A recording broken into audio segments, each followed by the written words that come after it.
Hello বন্ধুরা, advance programming এর পক্ষ থেকে সবাইকে শুভেচ্ছা ও স্বাগতম। আজকের ভিডিওটি হচ্ছে পাইথন জ্যাঙ্গো ফ্রেমওয়ার্ক ব্যবহার করে কিভাবে আমরা একটি নতুন ফাইল তৈরি করব কমান্ডের মাধ্যমে, সেটি আমরা এই ভিডিওতে দেখব। প্রথমে আমরা একটি নিউ ফোল্ডার ক্রিয়েট করব। ফোল্ডারে আমরা যে কোনো নাম দিতে পারি, যেমন আমি দিলাম প্রজেক্ট।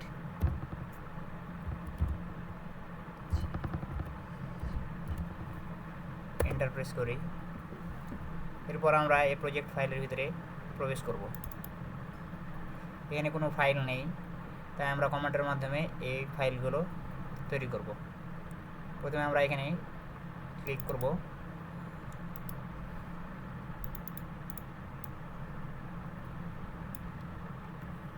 এখানে আমরা সিএমডি কমান্ড লিখব।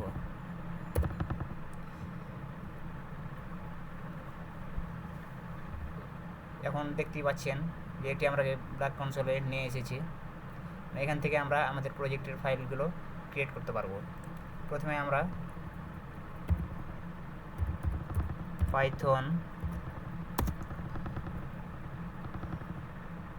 -m ভার্চুয়াল এনভায়রনমেন্টের জন্য venv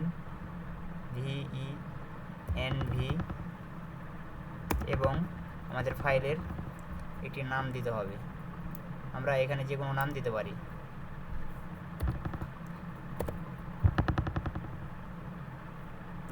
উপরে দেখতে পাচ্ছেন যে আমাদের ফাইলটি ক্রিয়েট হয়ে গেছে।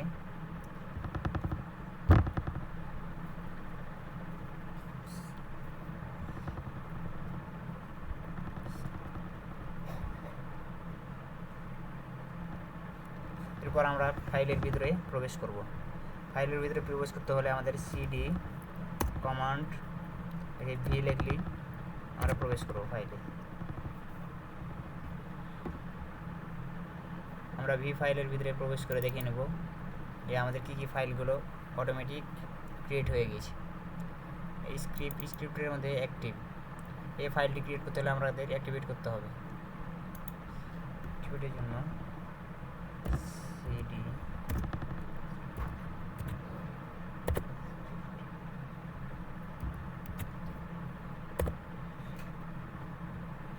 ফাইলটি অ্যাক্টিভেট হয়ে গেছে। এবং ফাইলটি অ্যাক্টিভেট হলে আমরা ভি ফোল্ডারটি সামনে চলে আসবে।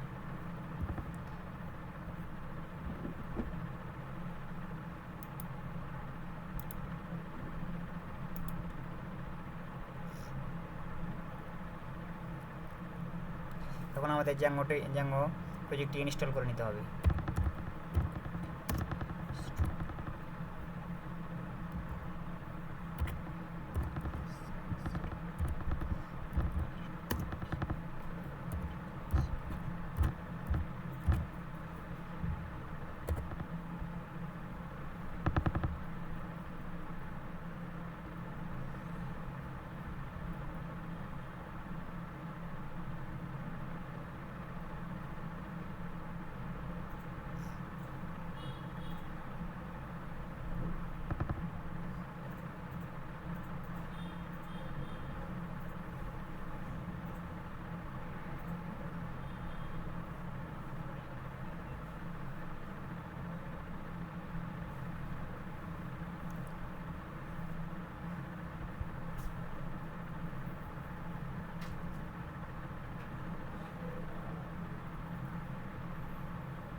এবার আমরা প্রজেক্ট ফাইলটির মধ্যে প্রবেশ করব। পিছনে প্রজেক্টের মধ্যে আসতে হলে আমাদের সিডি কমান্ড লিখে স্পেস স্ল্যাশ আবার স্পেস, তাহলে আমরা প্রজেক্টের মধ্যে চলে যাব। মানে এখানে একটি আমরা ফাইল তৈরি করব।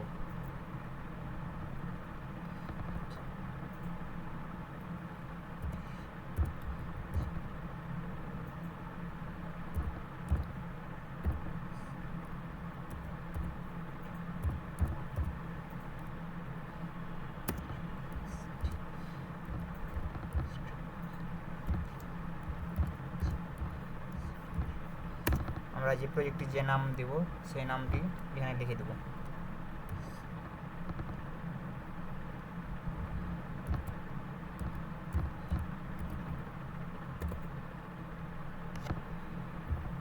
উপরে দেখতে পাচ্ছেন যে একটি ফাইল ক্রিয়েট হয়ে গেছে এবং এখন আমরা সেই ফাইলটির ভিতরে প্রবেশ করব। ফাইলে প্রবেশ করতে হলে আমাদের সিডি দিয়ে ফাইলটির নাম দিতে হবে।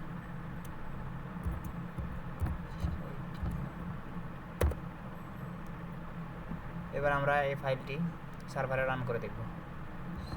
রান করার জন্য পাইথন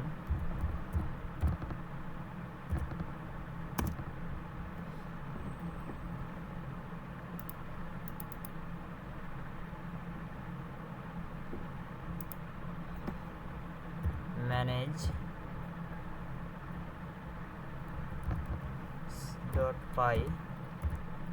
run server।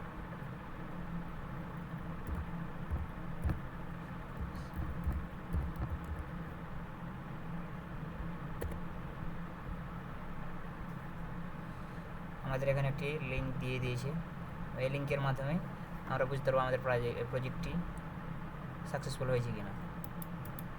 লিঙ্কে আমরা কপি করে নিব এবং সার্ভারে গিয়ে রান করে দেখব।